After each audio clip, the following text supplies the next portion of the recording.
A number of people have asked me to comment on the idea that more than 50% of the country is non-Christian or identifies as non-Christian. And I find it an interesting concept. When you look at the figures, the majority of that non-Christian section is a group of people identifying as having no religion, which doesn't necessarily mean that they are not spiritual, or indeed that they are not from some sort of Christian background. It simply means they are not, as we would say, practicing.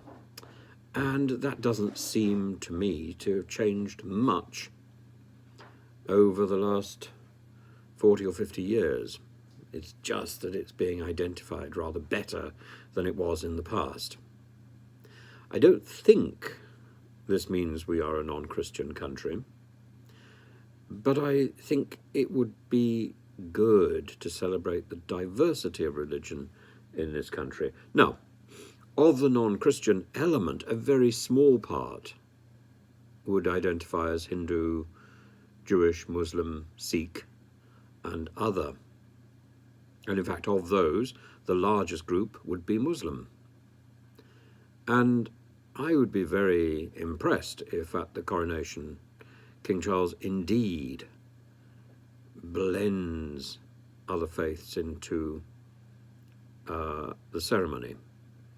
I think it's important at the same time to recognize people of no faith, not necessarily atheists, but also agnostics. I think people are actually significantly more faithful than maybe they realize. There's a great deal of devotion to things which are outside the self. Devotion to a football team, devotion to a political party, devotion to a pop star, the cult of personality. I was going to say devotion to reality TV, and then I thought of the cult of, I was going to say Jeremy Hunt for a second, but I meant Matt Hancock, and I don't really think that's something we should be encouraging. But, you know, there are cults all over the place, and I suppose Matt Hancock and Jeremy Hunt will head their own.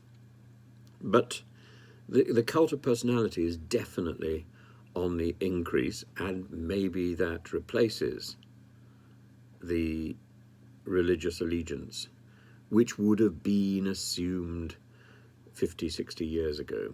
People didn't challenge it. It doesn't mean they did anything about it. So I'm not completely convinced that we are, as commentators have concluded, the least religious country on earth, or among the least religious countries on earth. I think that is far from the case, as we saw by the interest and respect given to Her Majesty the Queen at her funeral. That is not the national response of a country which is irreligious.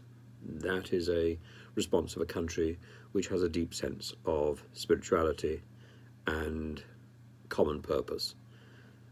And that, in the end, is religion.